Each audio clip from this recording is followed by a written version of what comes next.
Assalamualaikum warahmatullahi wabarakatuh.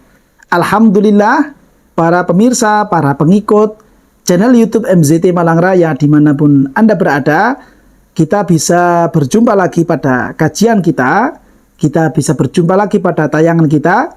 Mudah-mudahan kita semuanya senantiasa diberikan kesehatan oleh Allah Subhanahu wa Ta'ala, keluarga kita, orang-orang yang kita cintai senantiasa dijaga dan dilindungi oleh Allah Subhanahu wa Ta'ala. Amin ya rabbal alamin. Para pemirsa channel YouTube MZT Malang Raya, pada kesempatan kali ini kajian kita masih menerangkan tentang hukum-hukum dan permasalahan terkait dengan pernikahan atau lebih dikenal dengan sebutan fikih munakahat. Yang mana pada kajian kita saat ini, pembahasan kita masih menerangkan tentang hukum-hukum dan permasalahan seputar khulu. Seperti apa definisi khulu dan seperti apa dalil-dalil khulu, itu telah kita bahas pada video-video sebelumnya. Mulai dari bagaimana ayat suci Al-Quran menerangkan tentang khulu, dan juga riwayat-riwayat yang menerangkan tentang khulu ataupun masalah tolak.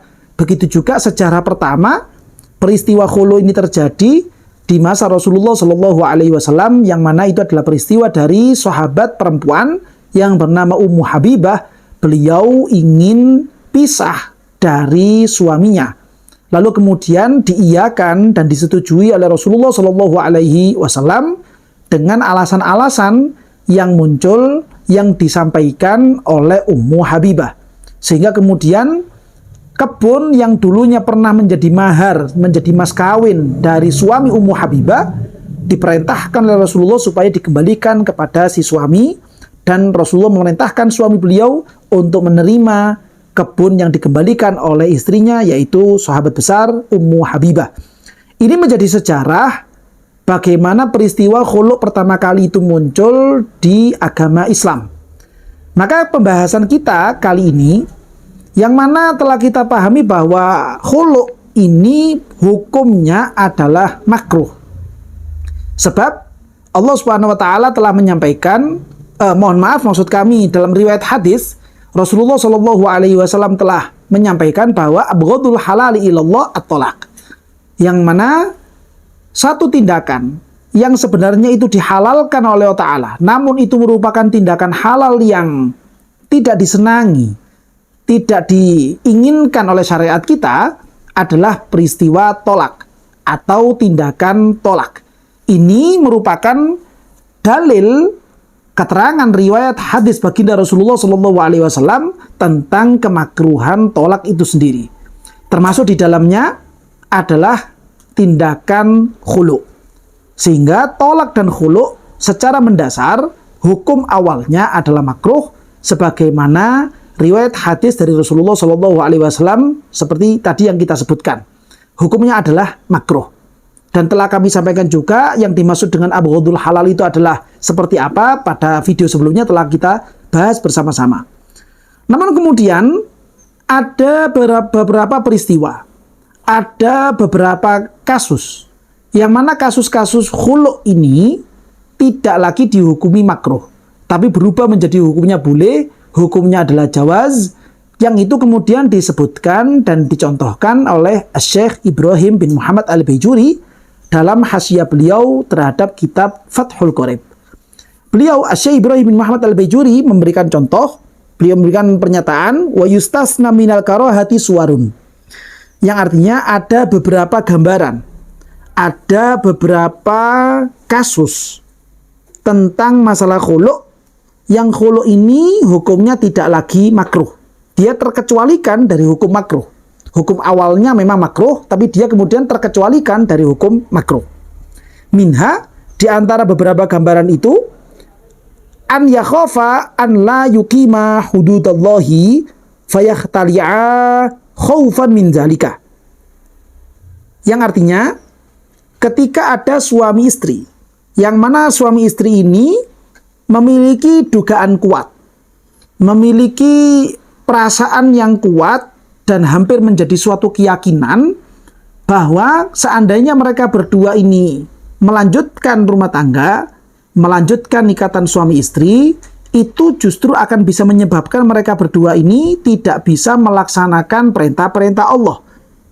Mereka berdua punya perasaan seandainya rumah tangga ini dilanjutkan, itu akan mengarah kepada semakin terbukanya pintu-pintu kemaksiatan. Rumah tangga ini apabila dilanjutkan, itu akan bisa membuka pintu-pintu kezaliman. Semakin dia itu berumah tangga, semakin dia melanjutkan rumah tangga hubungan suami istri ini, maka pintu-pintu kezaliman akan semakin terbuka lebar dan sulit untuk dihindari. Ada dugaan kuat dari pihak suami, ada dugaan kuat dari pihak istri, apabila dia itu melanjutkan rumah tangganya akan terjadi hal-hal yang seperti demikian. Maka kemudian ketika suami istri ini kemudian saling sepakat untuk berpisah dengan cara khulu'. Artinya si istri meminta kepada suami supaya dia ridho, rela, tidak melanjutkan hubungan suami istri dengan memberikan satu nominal harta tertentu. Satu takaran nominal harta tertentu diberikan kepada pihak suami supaya suami tidak lagi mencari-cari atau mengejar-ngejar terhadap istri yang seperti ini. Lalu kemudian disetujui oleh pihak suami dengan alasan seperti tadi itu, maka ini yang namanya khulu', dan khulu' seperti ini hukumnya adalah boleh. Bahkan Asy-Syaikh Ibrahim bin Muhammad Al-Baijuri memperkuat gambaran ini, memperkuat contoh ini. Beliau menyampaikan dan juga menukil salah satu ayat suci Al-Quran, kama qala ta'ala, illa an yakhafa an la yuqima hududallahi fa in khiftum an la yuqima hududallahi fala junaha alaihima fi maftadat bih. Awalnya ayat ini sedang menerangkan masalah tolak, yang mana tolak itu tidak disenangi oleh syariat. Lalu kemudian Allah Ta'ala menyampaikan illa, kecuali an yakhafa an la yuqima hududallahi, ketika suami istri ini saling punya dugaan kuat, saling punya perasaan, dengan perasaan yang kuat, bahwa seandainya mereka ini jika melanjutkan rumah tangga, maka mereka akan semakin tidak bisa melaksanakan ketaatan kepada Allah, atau bahkan justru mereka akan semakin terjerumus dalam kubangan kemaksiatan. Fa in khiftum alla yuqima hududallahi, kalau memang kalian itu punya dugaan kuat tidak bisa melaksanakan atau mentaati aturan-aturan Allah, fala junaha alaihima fi maftadat bih, maka tidak ada dosa, tidak ada masalah ketika kalian mengambil tindakan untuk furqah, mengambil tindakan untuk berpisah, fi maftadat bih, dengan cara yang perempuan memberikan satu nominal harta tertentu kepada pihak suami, dan suami pun juga mengiyakan, menyetujui perpisahan itu, sehingga terjadilah talak. Model akad yang seperti ini, inilah yang kemudian dimaksud dengan yang namanya khulu'. Karena di situ bukan sekedar suami mentalak istri, bukan. Tapi inisiatif atau ide pertama untuk pisah muncul dari pihak istri. Karena istri ini merasa bahwa dirinya ini merupakan satu pihak yang harus taat kepada suami, apapun yang menjadi hak-hak suami ini harus dipenuhi, termasuk di situ adalah taslimu nafsiha. Si istri ini punya kewajiban untuk menyerahkan secara totalitas dirinya, fisiknya kepada pihak suami, namun istri merasa tidak mampu. Lalu kemudian si istri ini punya inisiatif lagi untuk memberikan satu nominal harta tertentu supaya suaminya mengikhlaskan dirinya ingin berpisah, tidak melanjutkan hubungan rumah tangga. Maka inilah yang disebut dengan khulu'. Dari gambaran yang seperti ini, akhirnya kemudian bisa ditarik kesimpulan. Kesimpulan tentang pihak-pihak yang harus ada ketika terjadi khulu'. Komponen-komponen apa saja yang harus ada ketika akan melaksanakan khulu'. Atau dalam bahasa kitab, dalam bahasa syariat, itu diistilahkan dengan sebutan rukun-rukun khulu'. Dalam hal ini, kaitannya dengan rukun-rukun khulu', dalam kitab Fathul Qorib, beliau, Asy-Syaikh Muhammad bin Qasim Al-Ghazi, tidak menyampaikan, tidak menyebutkan seperti apa rukun-rukun khulu'. Namun kemudian disinggung dan disampaikan oleh beliau Asy-Syaikh Ibrahim bin Muhammad Al-Baijuri dalam hasyiah beliau. Asy-Syaikh Ibrahim bin Muhammad Al-Baijuri menyatakan, wa arkanuhu khamsatun.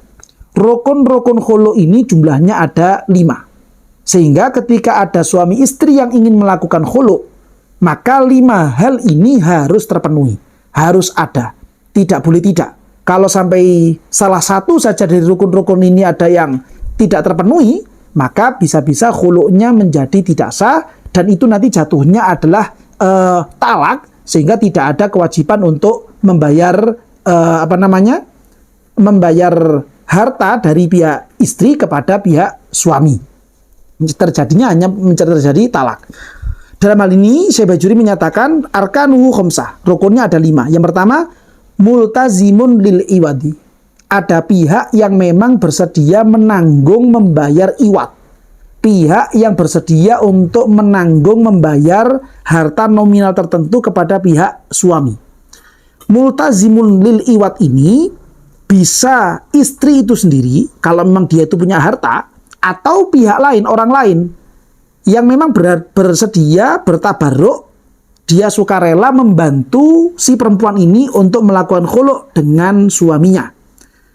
Ini yang disebut dengan multazibun lil iwad. Ada pihak yang memang dia itu bersedia menanggung membayar iwad, menanggung membayar nominal harta tertentu kepada si suami. Ini rukun yang pertama. Rukun yang kedua, wabud'un. Bud'un itu artinya adalah farji dari si istri. Yang mana farji istri ini walaupun secara zat itu tidak menjadi milik si suami, artinya suami tidak punya hak untuk memiliki buduknya si istri, namun manfaat dari buduk si perempuan ini ketika sudah terjadi akad nikah, maka manfaat dari buduk ini menjadi haknya si suami. Sehingga dalam hal ini suami memiliki wewenang, suami memiliki hak untuk merasakan kemanfaatan dari buduk ini sendiri. Ini rukun yang kedua. Harus ada kehalalan tentang manfaatul budai. Harus ada itu. Artinya berarti tidak mungkin terjadi khulu' kalau tidak ada akad nikah yang sah. Ketika sudah ada akad nikah yang sah, yang mana dari akad nikah sah ini memunculkan manfaatul budai secara halal, maka dari situ rukun kedua telah terpenuhi, yaitu yang disebut dalam kitab Bajuri bud'un. Ini rukun yang kedua. Berikutnya kemudian rukun yang ketiga adalah iwadun. Ada iwad. Ada nominal harta yang siap untuk dibayarkan dari pihak istri atau siapapun yang mewakilinya kepada pihak suami. Ada nominalnya. Kalau tidak ada nominal, maka ini tidak bisa disebut dengan khulu'. Maka itu nanti disebut dengan talak. Ketika ada nominalnya, maka ini yang disebut dengan khulu'. Ini rukun yang ketiga. Rukun yang keempat, yaitu zauj. Ada pihak suami yang sah. Kalau pihak suaminya ada, memang dia itu bisa diajak berbicara untuk menyerahkan atau mengiyakan khulu' ini atau tidak, maka ini sudah memenuhi rukun-rukun khulu'. Tapi kalau seandainya si istri dia itu mengaku punya seorang suami, tapi suaminya tidak ada di tempat tersebut. Suaminya taruhlah misalkan kondisinya itu sedang bekerja di luar negeri. Dia sedang bekerja di daerah yang jauh, namun sulit untuk bisa dihubungi. Cuman si perempuan ini bilang kalau dia itu punya suami dan ingin mengajukan khulu'. Ketika pihak suami ini sulit untuk dihubungi, yang bisa dihubungi misalkan hanya keluarganya si suami saja, maka pihak suami atau keluarganya suami, maksud saya, tidak bisa memberikan keputusan untuk berpisah kepada si perempuan ini. Walaupun si perempuan telah mengaku bahwa dirinya adalah istri sah dari laki-laki itu, sekaligus juga dia punya harta untuk bisa dijadikan iwad membayar kepada pihak keluarga si suami. Tapi karena suaminya sedang tidak ada di tempat dan suaminya ini tidak bisa dikonfirmasi apakah dia mengiyakan atau tidak, menyetujui atau tidak tentang pengajuan si istri ini, maka khulu' juga tidak bisa terjadi. Sehingga keberadaan suami merupakan hal yang harus terpenuhi. Keberadaan suami untuk mengiyakan ataupun tidak atas pengajuannya si istri ini merupakan hal yang harus ada dan harus terpenuhi ketika akad khulu ini akan dilaksanakan. Ini adalah rukun yang keempat. Rukun yang terakhir yaitu adalah sigot. Rukun yang kelima adalah sigot. Sigot itu maksudnya adalah adanya ucapan. Si istri memang bilang kepada si suami bahwa dirinya tidak sanggup untuk melanjutkan ikatan rumah tangga. Dia tidak sanggup lagi untuk melanjutkan ikatan suami istri. Dia mengajukan kepada pihak suami supaya berpisah. Namun dengan catatan pengajuan nominal harta tertentu yang diberikan kepada pihak suami. Artinya si istri minta pisah, tapi minta pisahnya ini dibarengi dengan penyebutan nominal harta yang akan diserahkan dan diberikan kepada pihak suami. Ini merupakan ijabnya. Lalu pihak suami bisa jadi nanti dia itu menyetujui atau tidak menyetujui. Ketika misalkan si suami ini menyetujui, ya oke, saya terima iwat dari kamu, saya terima nominal harta dari kamu ini, dan kamu secara sah saya anggap telah berpisah.